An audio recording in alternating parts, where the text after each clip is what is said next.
So today I want to answer a question from you. I want to get back to the original one, so I language it just like the questioner asked. Um, the question reads, if you didn't get the job, if I didn't get the job, do most employers call you back to tell you that you didn't get the job after the interview? So this is a question about being rejected and what employer, and I'm going to add in recruiter behavior is like if you're being turned down for a job. Now, the classic complaint that job hunters had is no one tells me that I'm turned down.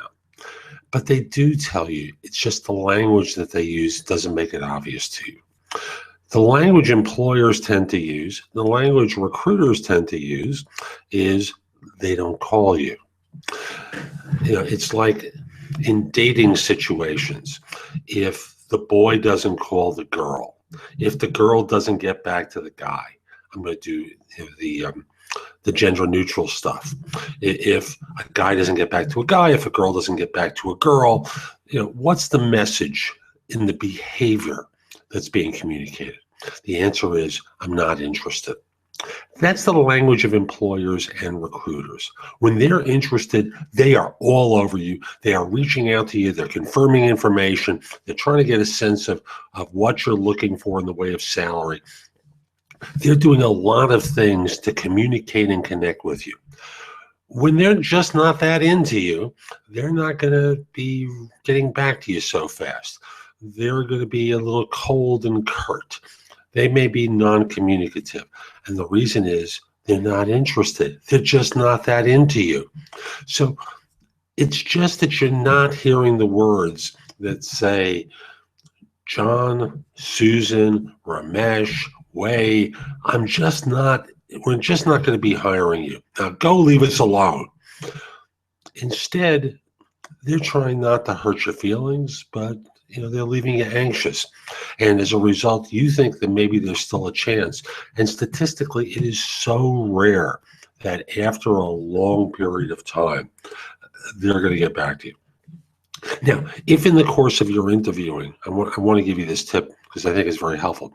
In the course of your interviewing, you may be asked, you're asked if you have any questions. And at the very end of your list of questions, I want you to ask this.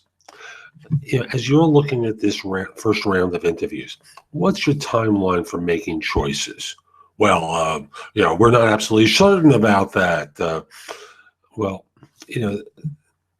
Do you think this is going to be going on for a week, a month? How long do you think it's going to take before you narrow it down to second interviews? Oh, and you can say, I'm not looking for a commitment that's cast in stone.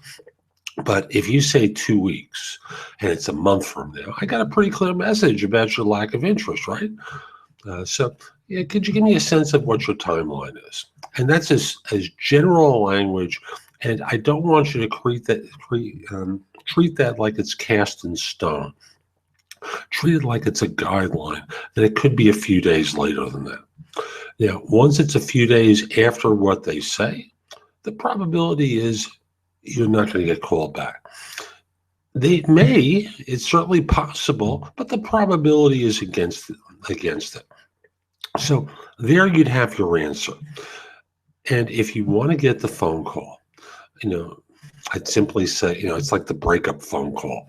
I call up and said, it's not you, it's us. We need someone who has this. A lot of firms don't want to do it. Now, it's U.S.-centric answer that I'm going to give here, but the short version is it's not in their interest. It's a waste of time for them. All that's going to happen is you're going to hear something, get angry, and argue with them. And why should they want to put themselves through that?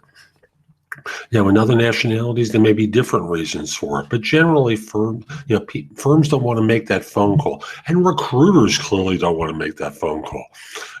I'll speak as a recruiter. I've had situations where people argue with the feedback that I'm relaying from my client, but they didn't ask me about that. Well, often what it is they're extrapolating information based upon the answers that you did give, to give them a clear idea that you haven't done what they didn't ask you to do, didn't ask you about. There are indirect ways that firms can probe in the course of the interview to get their answer. So recognize that, you're turned down. There's no arguing. They don't want to put themselves through it. Treat their silence as your answer. That's probably the best advice I can give you. Hope you find this helpful. Have a great day.